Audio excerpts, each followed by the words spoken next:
Starting. Okay, you good. Good. Okay, good morning, everyone. We'll call the meeting of the Development Committee of June 2nd to order. See with a visual roll that we have a quorum. I have nothing under Chairman's remarks other than to welcome you all once again back to development, those who are here and those who are joining us visually. Stay well, stay safe. I understand we have some public comment, so I'm going to ask Paul, I'm sorry, Tony Heyman, our Assistant State's Attorney, to read the public comment. Tony, First one we have is from Mika Bennett, 5721 Elm Street, Lisle, speaking about the hen keeping. Dear Development Committee, I write to you as a concerned citizen and resident of unincorporated Lisle, requesting you develop reasonable regulations allowing hen keeping in DuPage County. Interest in local food production, sustainability, and self-sufficiency has surged in recent years and is now more important than ever as we witness the frailties of our food system and the impacts of our food decisions on the environment and climate. Hen keeping has been successfully implemented even in Chicago, where lot sizes are generally smaller, and even small backyards can and should be allowed to house hens. I encourage the committee to consider scaling the number of hens allowed by lot size and developing the distance restrictions so that smaller lots can qualify. For instance, basing the distance requirements on neighboring houses instead of strictly property lines, and not including distance requirement from the owner's house. Reasonable requirements for cleanliness and health of the animals can ensure that our right to produce some of our own food is protected, while also considering the health of the animals and the peace of the neighbors.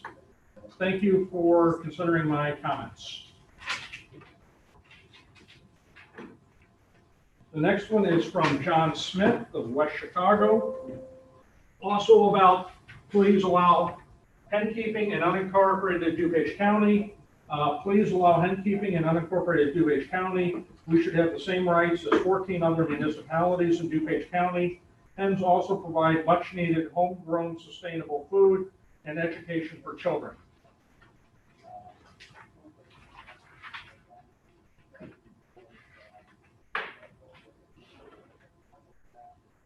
Melanie Grossenmeyer of 0 North 720 Herrick Lane, Wheaton, Illinois, regarding hen keeping. Thank you to the board for considering this and for all the research that has gone in thus far. I'd like to remind the zoning committee of a few key points. 14 municipalities within DuPage, including Naperville, Oak Brook, and Downers Grove, allows homeowners the right to keep hens. Even Chicago allows. Unincorporated residents of DuPage deserve that same right. The current pandemic has shown us how fragile our food supply chain is. 16% of DuPage County residents have identified as food insecure before the pandemic. Hen keeping allows residents access to high quality protein in their own backyard. Chickens cluck at decibel levels lower than dogs, and the same as human conversation. CDC recommends proper hand washing to deter the transmission of disease after handling chicken waste, the same as we would with dog waste or from any other pets. Option 2 in their proposal is the only option that is inclusive of all residents. See below for more. The other two options either require you have elementary age children 4-H or go through a public vetting process with their neighbors. Option 2 is restrictive enough with 30-foot setbacks from neighbors' property lines, and requiring hens to be enclosed at all times. Since chickens cluck at the decibel level lower than a dog, and dogs aren't restricted from running up against property lines, neighbors would be unaffected by option 2. Option 1 would create unnecessary bureaucracy and to provide certain residents of this right.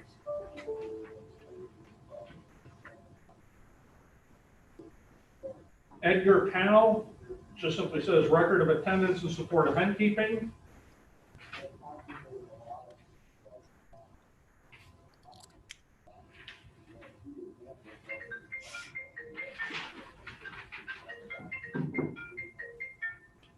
You're gonna get fined for that. Well, we can take it out of one of these. He has like about 3 pages.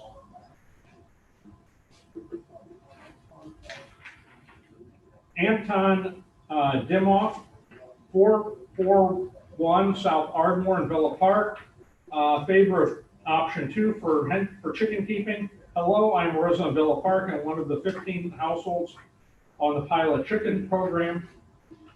We have now had our 4 chickens for a year and have had no complaints from our neighbors. Right now, with a shortage to accessible food and mobility restrictions, it is a great time to expand people's ability to grow their own produce and keep some chickens for eggs.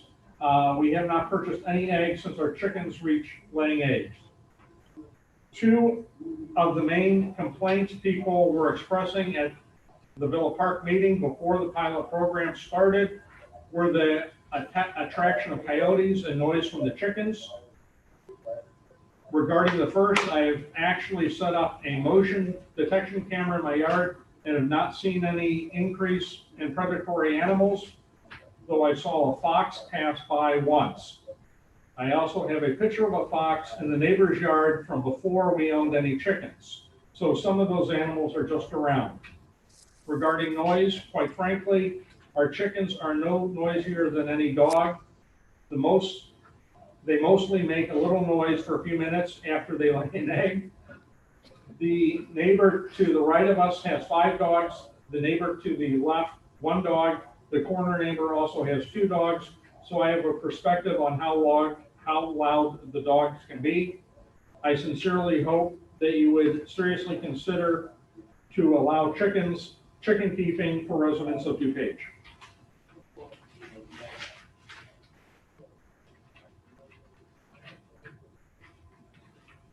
And the last one is from Amy Field, 15 West 729 Lexington Street, Elmhurst. Chicken keeping in unincorporated DuPage. I am in support of allowing chickens in unincorporated DuPage County. Several communities within DuPage already allow property owners the right to keep chickens.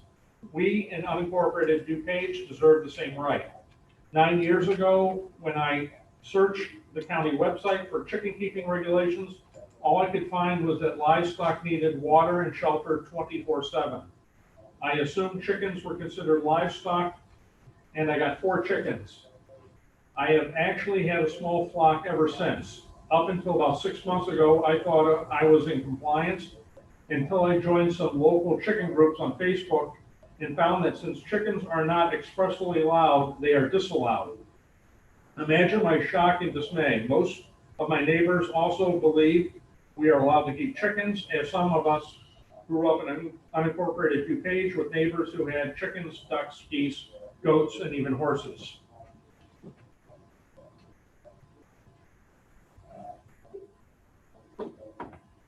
I believe any property owner should have the right to utilize their land in order to provide food for their family. This latest pandemic has shown how inconsistent our food chain is. Just this past Sunday, I was unable to purchase chicken at the store as they were completely out.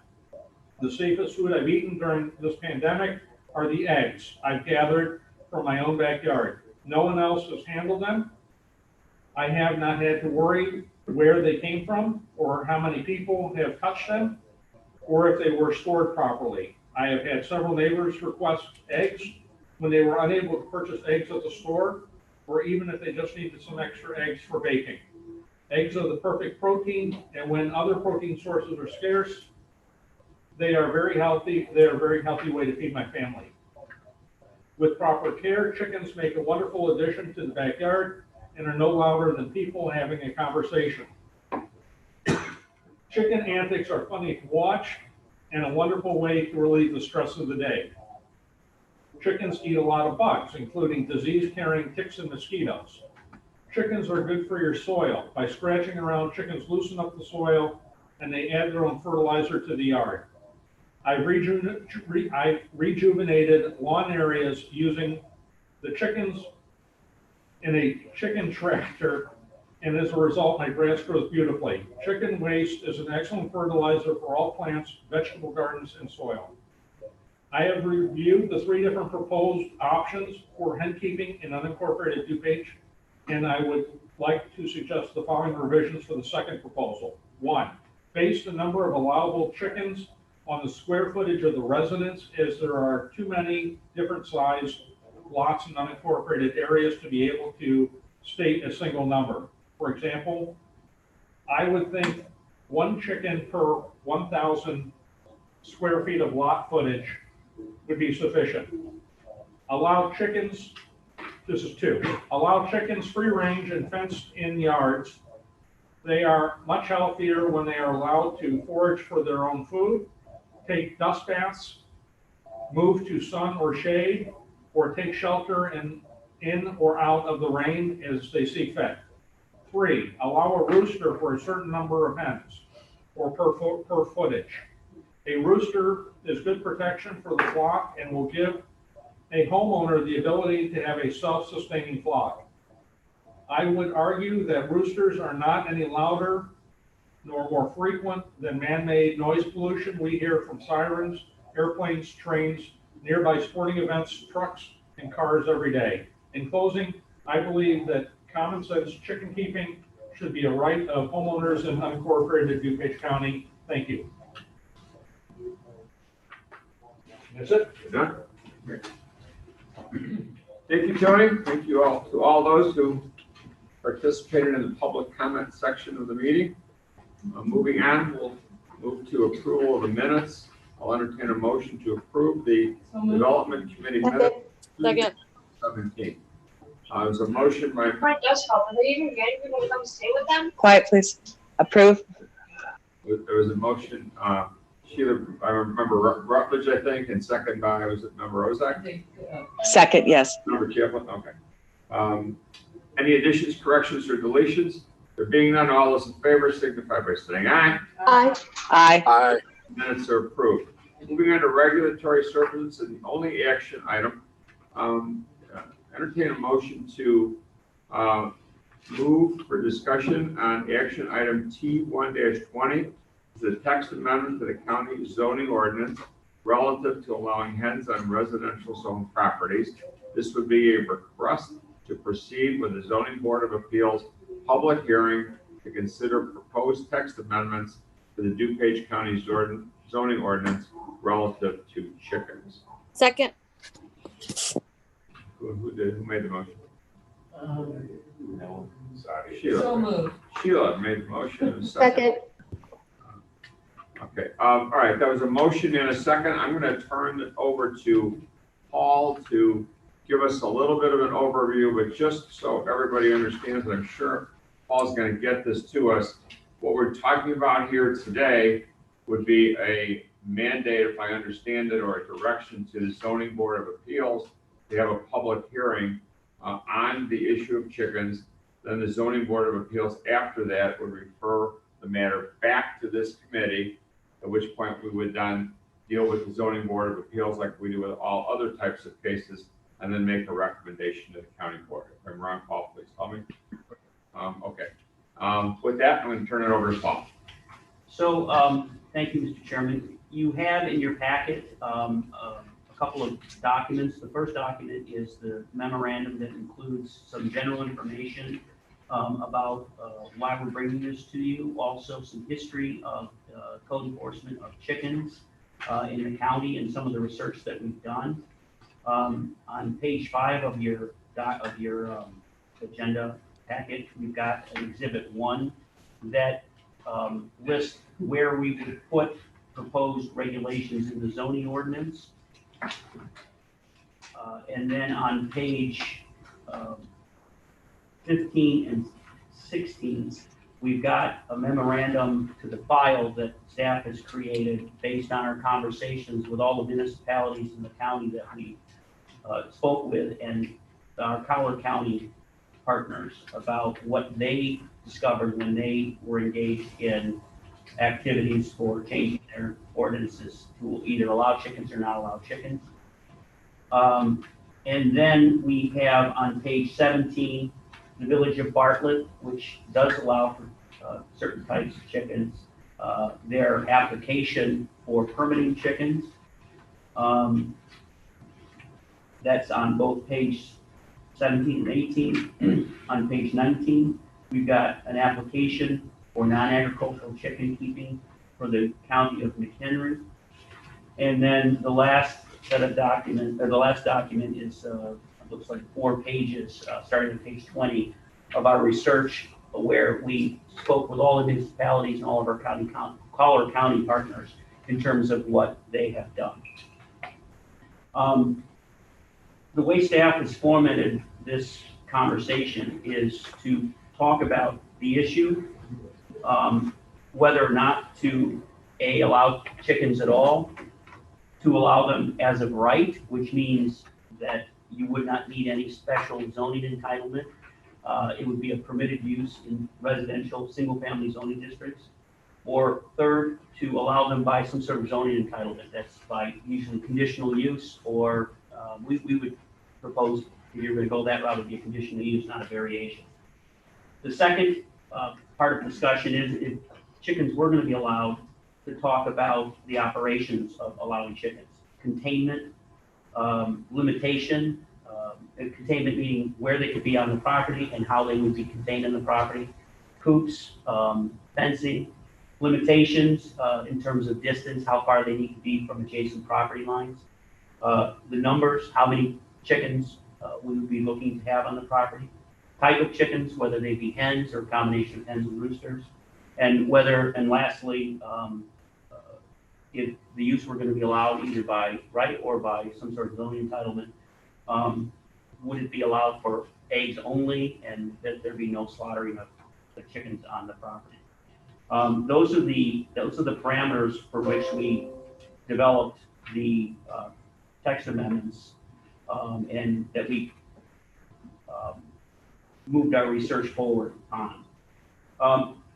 We put together 3 proposals, and I won't go into all of the details because you have the documentation. I'd be more than happy to answer questions relative to the documents and the information provided. But historically, the county has taken this issue up twice in the 28 years that I've been here. In each instance, the petition was removed from the Zoning Board of Appeals and didn't go any farther to Development Committee or County Board. It was just removed from discussion. But historically, in all of those discussions that we've had, we found that there are 3 ways that you could potentially deal with chickens on property. And we've listed those out on, excuse me here.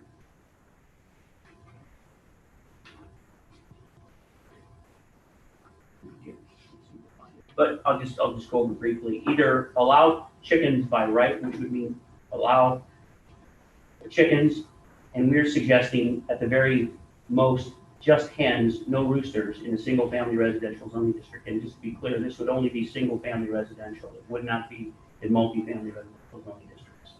So these would be through our R1 through R4 single-family residential zoning districts. Allow not more than 4 hens on the property. That's consistent with our domestic animal regulations, dogs, cats, Vietnamese pot-bellied pigs. That's where we came up with the number 4. In terms of the setback requirements for the location of having the chickens and the containment of the hens, the 30-foot setback from all property lines and behind the front wall of the house is consistent with our current regulations relative to 4-H projects, which includes having chickens on a property where you have a 4-H program where it's over 40,000 square feet. So the setback requirements are consistent with what we currently have for 4-H projects. And to allow, once again, only hens, and to allow only to be able to produce eggs on the property, no slaughtering of chickens. So that is the first proposal. The second proposal is to have all those same regulations in place, but require zoning entitlement through a conditional use process, which would require a public vetting through a public hearing where there'd be notice in the local newspaper, and the county would notice property owners within 300 feet of the subject property, so that in theory, neighbors who would most be impacted by the use would have the right to vet this or have the opportunity to vet this at a public hearing. And ultimately, the county development committee would review the zoning board of appeals decision on the conditional use, and ultimately county board would have final disposition on that. That would be the second proposal. The third proposal is a bit of a amalgamation of those two and part of something that we currently have in our zoning ordinance, and that is that we currently allow for 4-H projects, and 4-H projects are regulated by the Illinois Cooperative Extension, and DuPage County has a 4-H office over on Warrenville Road in Lyle. And those projects are 1-year projects where children can learn about 4-H by having a 4-H project on their property. Our zoning ordinance requires that those projects have to be on properties that are at least 40,000 square feet in size or greater. They have to get the certification from the 4-H administrator. They have to give that certification to the county along with a site plan showing where the 4-H project will occur. And it's required once again to occur at least 30 feet from side and rear property lines, and has to be behind the front wall of the house. Most projects that we have seen that are 4-H projects do include chickens. We've had some that include growing of crops. We've had a few that include pigs and goats on the property, but the majority of those are 4-H projects for chickens. The third proposal that we are putting forward is to allow a 4-H project on a property that's less than 20,000 square feet in size, provided that you meet all of the requirements that I just talked about. And that could be bifurcated a little bit. You could do that by right, provided that you show the county the certification you meet all the other requirements, or once again, you could do that by zoning entitlement. You could require someone to go through a conditional use process and follow all the 4-H requirements, but that would be for properties that were less than 40,000 square feet. So all of these proposals are not demonstrative of what we're asking you to bring forward. They're just examples of what we have found through the course of working on this for the last 25 years. And we think this is a good starting point to start the conversation. Mr. Chairman. Thank you, Paul. Before we get into questions or any comments from the members of the committee, just so I'm clear, Paul, when we make our recommendation to the Zoning Board of Appeals to take this up at a public hearing, are we to choose one of those three? Yes, we're looking for a mandate from this committee to say, here's what we would like you to present Okay. to ZBA. So we have to decide if we want which of these three presumably we would like, so that they have some parameters to know, they being the Zoning Board of Appeals, so that it doesn't become a free-for-all, if you will. Okay. We don't want to do a let's make a deal. We would like Right. one solid ordinance to go forward and they can decide on. And essentially, one of the three alternatives exists today, which is the 4-H. It's not for all practical purposes. On properties 40,000 square feet or Right. more. Okay. The only change here would be to allow them in some form, either by right or entitlement, on properties less than 40,000. Okay.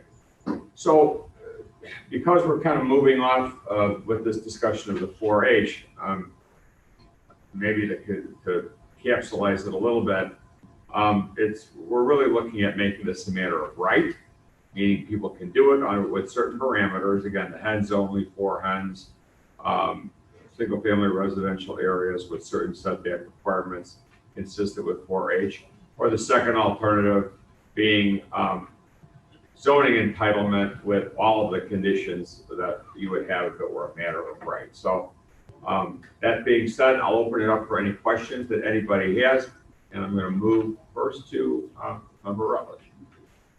Thank you, Chairman Tornatori, for allowing me to bring this discussion to our development committee. And I want to thank Paul Haas for the information they provided us regarding current hen keeping and proposals for going forward.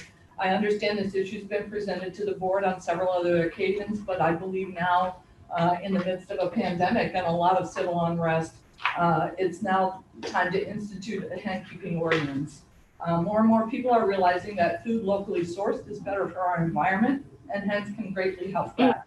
While some might think of chickens as pets, I think they present a local solution to food insecurity. They help people become more self-sustaining, and people want to grow their own food, especially now during COVID. Children learn where their food comes from and that there are everyday chores that are involved in producing that food. Backyard hens provide safer, more nutritious eggs, a rich source of protein than commercially produced, and have a positive impact on backyard ecosystems by diverting food and garden waste from landfills, turning it into rich compost. COVID victory gardens are a thing now. One city in Belgium buys laying hens to give to the residents who want them. Their job is to divert food waste from the trash stream, which doesn't have to be picked up by workers, transported and disposed of, and the savings are significant. In 2015, 93% of 150 large urban cities across the US allowed hens. In the greater Chicago metro area, DuPage is the only county that does not, yet Bensenville, Burr Ridge, Downers Grove, Naperville, St. Charles, Villa Park, Warrenville, Wayne, Westmont, as well as other municipalities all do. Hen keeping can alleviate challenges to our food supply and distribution due to virus hotspots, and food pricing has already spiked due to COVID, and backyard hens could provide needed protein to a family's diet.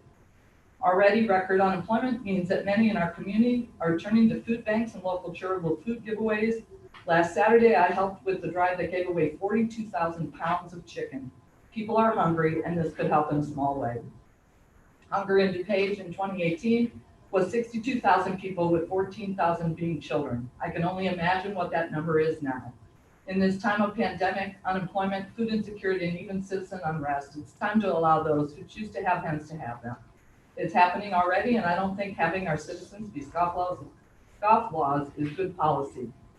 I think we should adopt the number 2 description, and I'm not sure, Paul, if you described them exactly as the documentation came to us, but that would be as a right. But I would like to see the number of hens allowed raised to 6. I've pushed this issue now because raising chickens is somewhat seasonal, and young chicks must be raised now to weather the winter.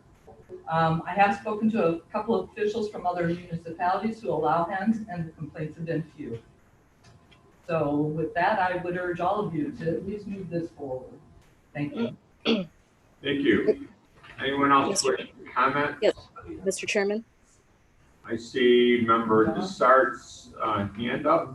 And Sadia, okay. We'll start with Sadia because she's a member of the committee, but then Donnie will be next. Sadia? All right, thank you, Mr. Chairman. I first want to commend Member Rutledge for this very forward-thinking idea of sustainability, especially in our volatile world right now. And people are afraid of food insecurities, and they want to be able to know that they will have something to eat. If another pandemic happens or another calamity, we just don't know. My question is, apart from the 3 options that are presented, if I understand a little bit about the history of this proposal not going forward in the past, but my question was, could a 4th option also be maybe having like a community chicken coop, like we have community gardens, and maybe that would be managed by, we could talk about the logistics of how it would be managed, but something along those lines if this were not to pass, one of the 3 options that we have. Is that a possibility? Anything's a possibility. We can certainly talk about that. That's a bit more than we have on the table right now, because that would be a joint effort by a number of different people, and someone would have to be shepherding that raising of the chickens and the proper location, etc. But I'll defer to Paul and see what he has to say about it.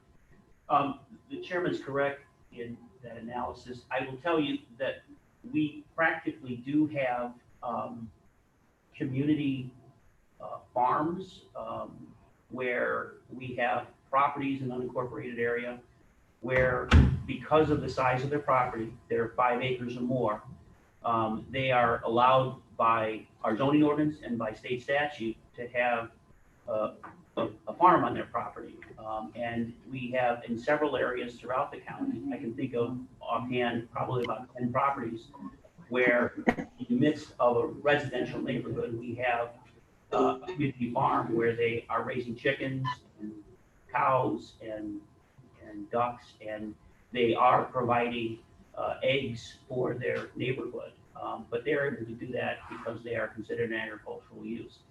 To be able to do that on a smaller scale would take a little bit more work because it would require us really to have more of a business activity occurring at one person's property as opposed to sort of a backyard chicken facility, but it's certainly doable. But having said that, I just want to temper that with the fact that we kind of have community small farms. What's the word there? I'm thinking of? What's a farm? House farm? Farmette. A farmette, yeah. We have farmettes throughout the county where that activity is occurring right now. Thank you. Member Stark. Thank you, Chairman. Yeah, I'm not on the committee, but I apologize, I joined late, so I was in a different committee, so I may have missed the answer to this question. But first of all, I wanted to commend Member Rutledge. This is a great idea to bring up. When I lived in unincorporated Will County, we had our neighbors, we had 1.5 acre lots. And our neighbors 2 doors down had chickens, and they did not bother me as a resident, as a neighbor at all. In fact, they would come, and share their eggs with us, which was wonderful. My question is this, Paul, with the parameter being 4 hens based on a 4 pet limit, does that mean that what if people have other animals like dogs or cats? Does that add to the number of pets they're allowed? Because I agree, I don't think that chickens should be considered pets in this scenario. Just a question. The number 4 came from the rationalization for pets, but they can be mutually exclusive to pets. So for instance, you could have, in theory, we could write an ordinance that says you can have 4 pets, and in addition to that, 4 hens, up to 4 hens. Gotcha, thank you. Member Chaplin, you were next, and then Member Rozak. Okay, thank you, Chairman. Thank you, everybody. And thank you, Sheila, for bringing this forward. I just had a couple questions. So if we were to go with option number 2, they wouldn't need to fill out an application, would they? Because it would just be a right. Am I correct on that? We could require them still to get a permit or license from the county, even as of right, showing, for instance, in the case of McHenry County and Bartlett, you get an application where you basically are verifying that you're complying with all of the codes. And also by that license or permit, you're also authorizing the county to come on the property and make inspections. Okay. So we could do that, or we could just allow it as of right without any permit or license requirement. Well, I'm just wondering how we would advertise, how would people know they needed to come in to get an application for the chickens? That's all. If we would advertise that or put that out there that people need to do that. That's my concern with that, but not huge. But also with the 4 chickens in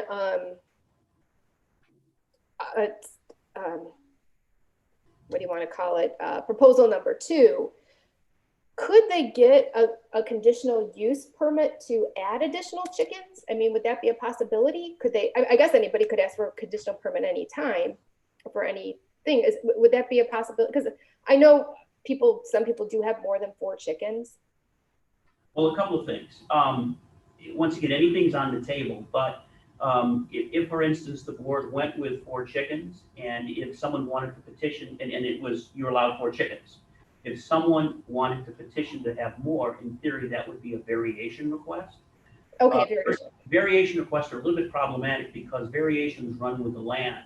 Whereas if the board wanted to keep it at 4, but allow someone to have more than 4 chickens, you could make it by a conditional use. And by conditional use, it allows the board to place conditions that say, this is only for you, it's only for a certain period of time versus a variation process. So you could have a combination of 4 plus a conditional use to add more, which gives you the ability to regulate the additional chickens. Okay. Okay. And then also, you know, I know we talked, I think one of the items has that they do need to be in a coop.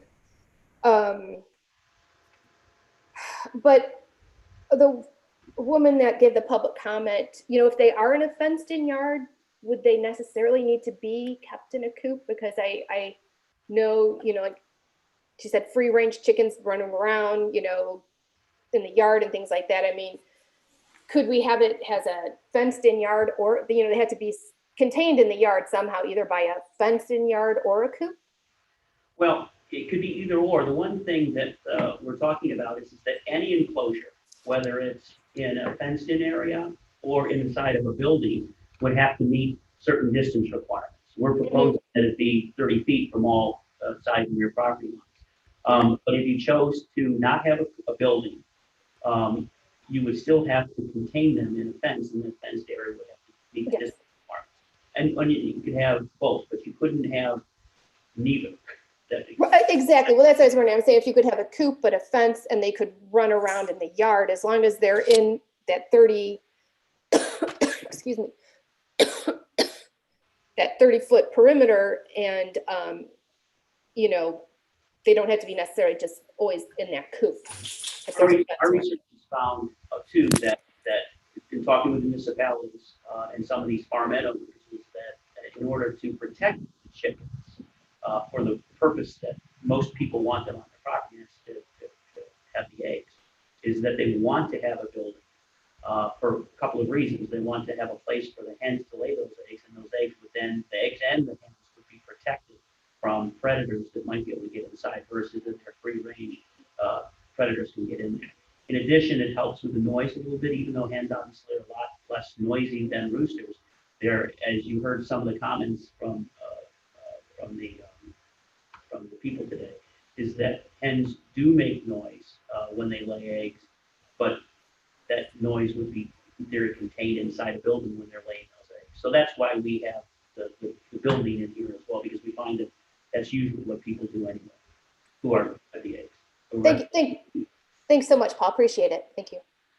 Before we go on to another question, Paul, just as a matter of procedure, are we required to come up with one of these options to submit to the Zoning Board of Appeals, or could we make recommendations for both or neither and see what the pulse of the people are at ZBA? I think I know what the most efficient way is, but I wonder what, if we can't come to a consensus on one of the three options, what we could do. So we could certainly bring all options to the table and have them vetted at a public hearing. And then let the Zoning Board of Appeals make a decision on one, or combine some to bring a proposal to the development commission. From a could they, I'm sorry to interrupt, could they, if we, let's say we gave them all three options, could they have a public hearing and come back and say, all three are fine with us, now you guys decide? Absolutely. So it can come back to us after being vetted at ZBA? Absolutely. Okay.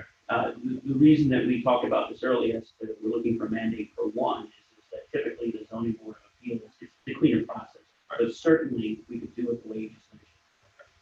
Okay. Any other questions for the committee? Yes, I'm Rozak. Hearing. I am not going to try to say her last name, but the public participation person, Melanie, I spoke with her over 2 years ago about the issue that she had. And I believe she was a 4-H situation. She lives, it's Western Wheaton, unincorporated Western Wheaton. And what I understand, and I don't know, remember the exact details of the situation, was that she did go in front of the zoning board.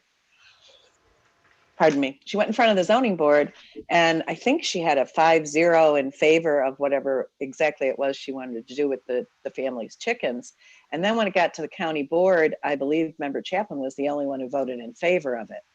And I understand at that time there was an issue, a neighbor, I'm not really quite sure what transpired between the zoning board and then getting to the county board. But I would be in favor of number 2.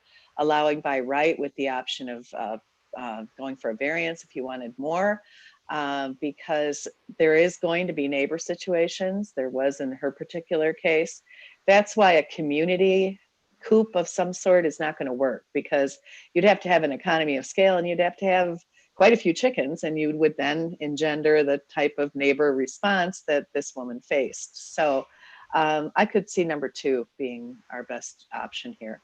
And assuming the zoning board is somewhat of the same makeup from 2.5 years ago, they were in favor of, I know her first name is Melanie. I'm not going to try to say her last name, the person who was in public participation today. So I think number 2 would be the way to go.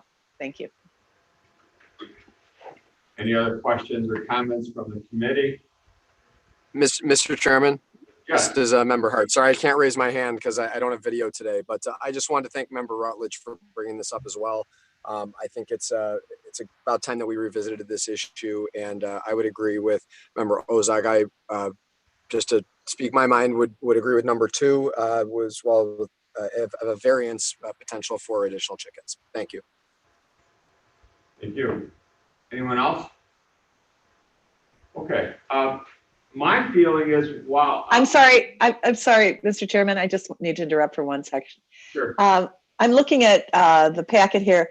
Is there a lot restriction that we're going to start with, a size minimum? I wasn't quite sure if I can see that here. In proposal number 2, allow as of right, there's no limitation on lot size.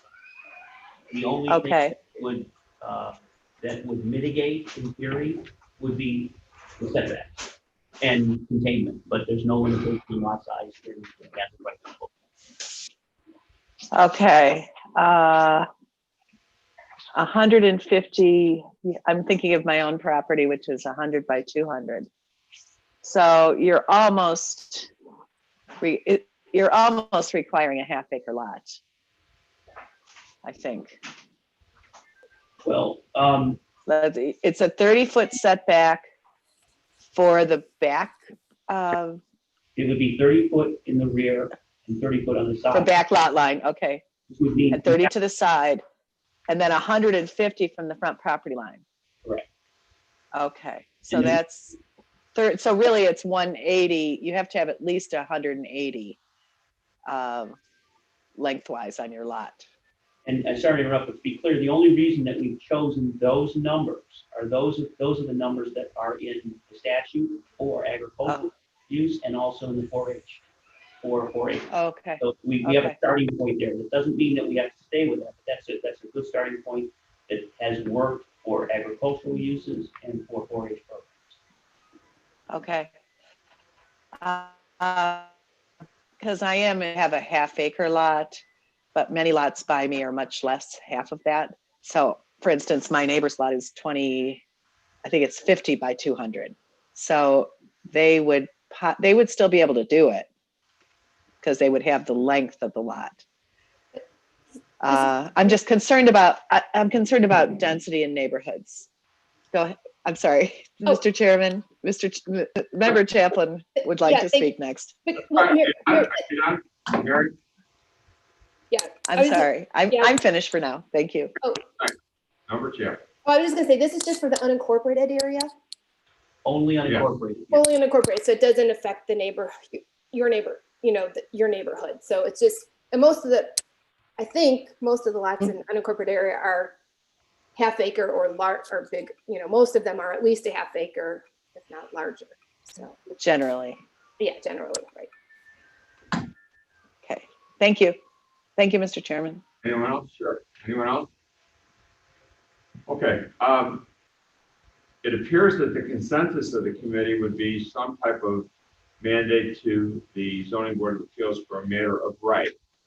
My only concern with that is the possible pushback you might get from neighbors who don't have chickens with their neighbor now and are going to suddenly, if this goes through, suddenly have chickens across their fence in theory tomorrow, without having had an opportunity to be heard.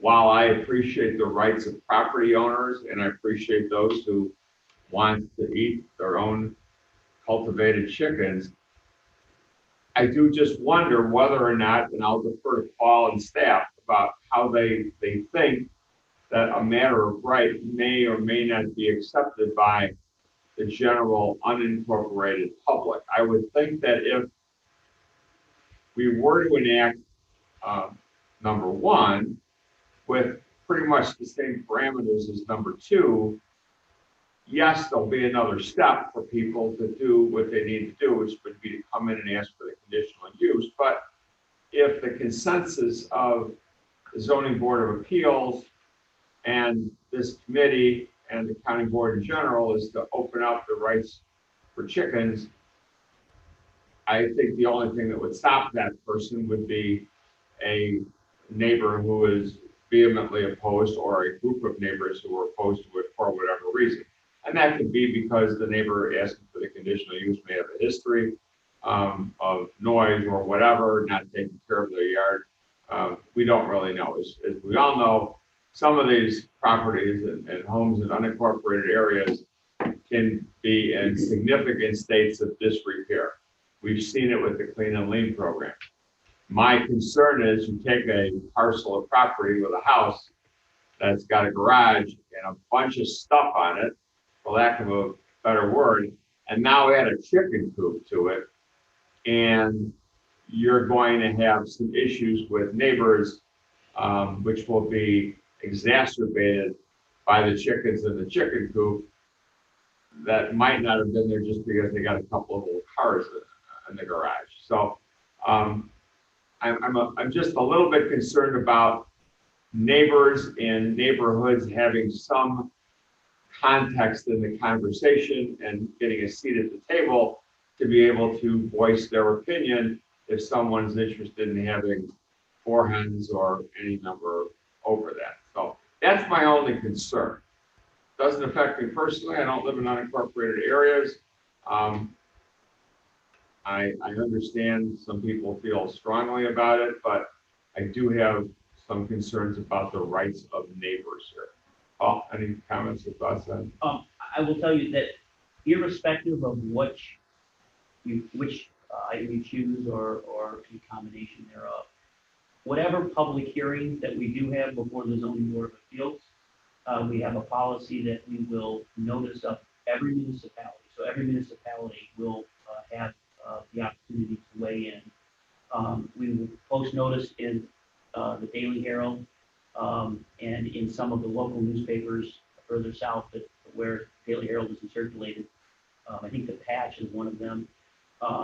And we will also get word out, obviously, on our website, community leaders, but we'll also get word out to all the homeowners associations that we have as well. So for lack of anything else, they will have the ability to weigh in as part of this sort of holistic proposal as opposed to the individual. But and depending on what comes out of that, obviously that could have a significant implication for what the zoning board of appeals says. So we'll get some idea of what that appetite is from the municipalities at that stage. And I understand that, and I appreciate that. I think everybody should have an opportunity to weigh in for or against at the zoning board of appeal level. But while those people, in theory, would have had notice through signs or the Daily Herald or anything else, I think we all know that if someone comes and objects to someone wanting to put chickens that may have a matter of right, they're going to say, how do you expect me to read the notices in the Daily Herald when I either don't get the Daily Herald or they were buried somewhere in section 3 next to the obituary section. It's the same comments you get when people get death notices. They don't know when probate estates are opened, and theoretically creditors are supposed to have notice of someone's death in a newspaper of general circulation, but who reads that stuff? So that's my concern. I'm not going to stand in the way of what the consensus of the board is. I'm just a little bit concerned about property owners. Maybe I'm being too concerned. I don't know. But anybody have any comments? I'm happy to be criticized on it if you want to. Don't take it personally. Liz. Member Chaplin, thank you, Chairman.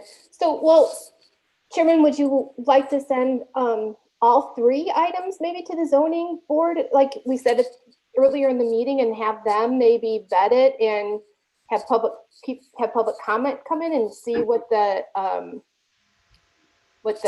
feel is of the public? I mean, would that be an option?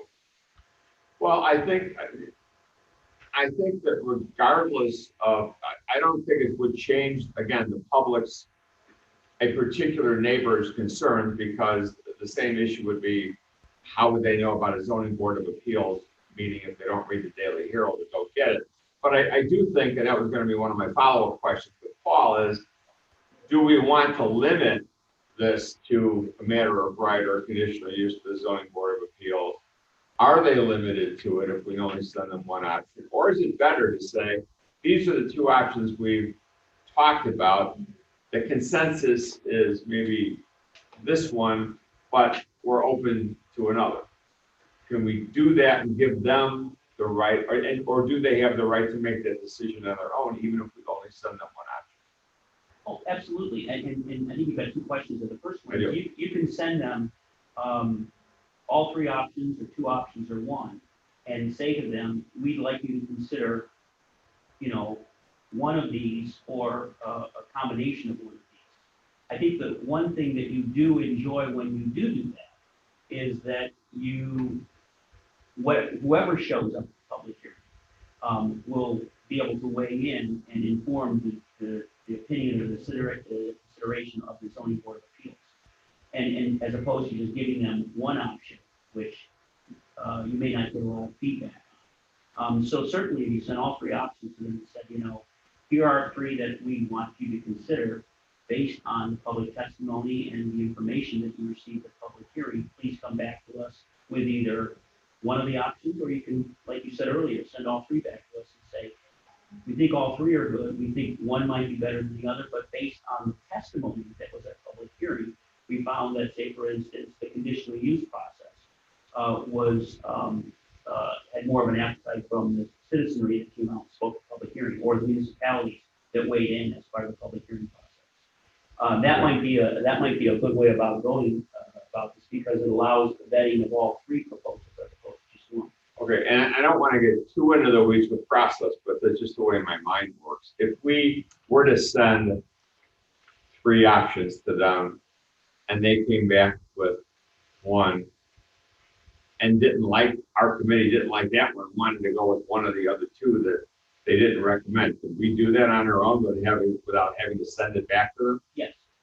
Okay, so we could, in theory, so as I understand it, send 1, 2, or 3 options to the zoning board of appeals, get input from the community and the zoning board of appeals, and regardless of their recommendation, for or against, for 1, 2, or 3, we could, when it comes back to us, still make a determination as to what we want to do. That's correct. And the dispositive point there is that you would have had public testimony and public notice of all 3. All 3. That's the value of it.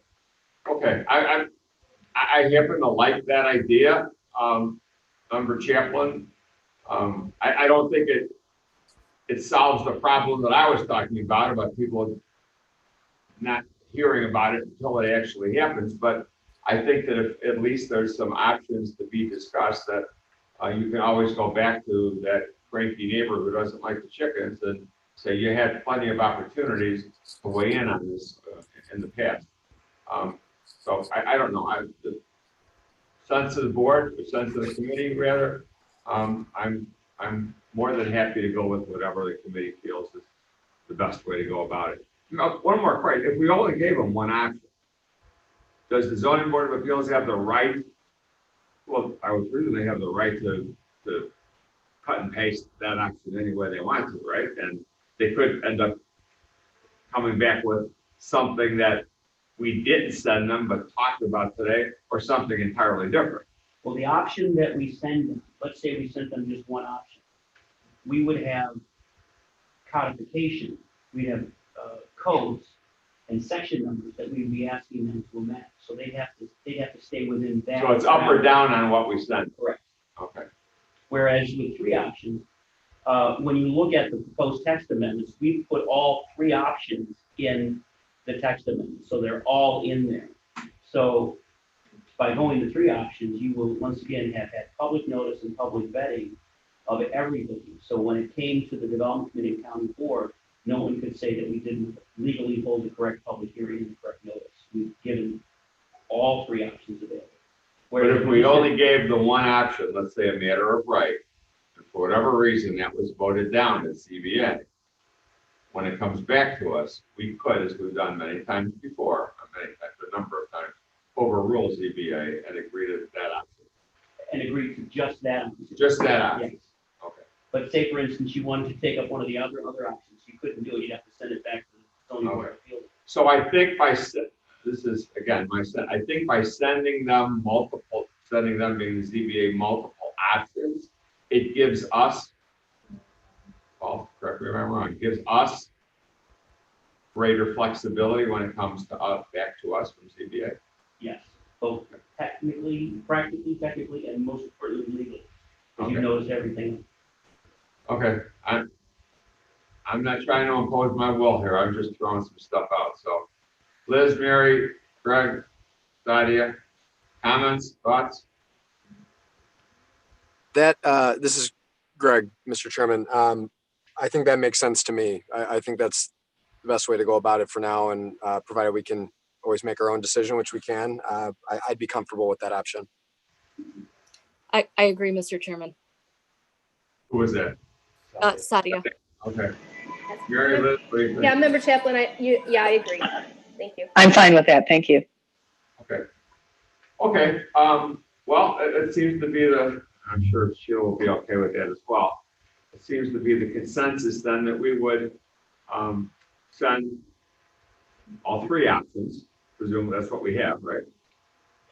All 3 options to the Zoning Board of Appeals to consider these proposed text amendments, and then have them make their recommendation back to us with the understanding that no matter what they do, we have the option of those 3 options when it comes back to us the next, right? Am I right? Okay. Okay, any other discussion, questions about this? Okay, there's a motion and a second on these text amendments. I guess, do we need to amend this to indicate all 3 options? All right, so I'll entertain a motion to amend this to send all 3 options to the Zoning Board of Appeals for consideration. So moved. That motion? Second. Second by Sadia. Sadia, okay, so there's a motion and a second as amended. We're gonna send all 3 options, Sheila. I'm filling in, Member Rutledge. I'll look onto the YouTube. We're gonna send all 3 options, and then basically we can pick and choose what's. Good. Okay. Any other discussions on the motion as amended? Okay, all those in favor, signify by saying aye. Aye. Aye. Aye. Any opposed? There being none, motion is approved. It will be sent to the Zoning Board of Appeals. Paul, when do you think that's gonna go to them, given our Well, situation? we're hoping that possibly June 25th or July 9th. The issue that we're going to have is we anticipate a lot of public comment, and it's a way to accommodate the public comment without having them show up in person. So hopefully the 25th we can reach that, if not July. Okay, yeah, we're gonna obviously have to worry about the social distancing. People. Yes. Well, I'd just like to add that, again, chickens are seasonal. So chicks acquired now to be raised for hen laying have to be able to live through winter. So with that urgency, I'm going to try to get you to move that forward as quickly as you can. Understood. Within proper social distance guidelines. Of course. We don't want anybody to have chickens but get COVID. Okay. Any old business? Any new business? There being none, without objection, we're adjourned. Good to see everybody. Thank you, Be safe. everyone. Thank you. Thank you. Everyone take care. I'll look at everybody on. We don't have anything on here.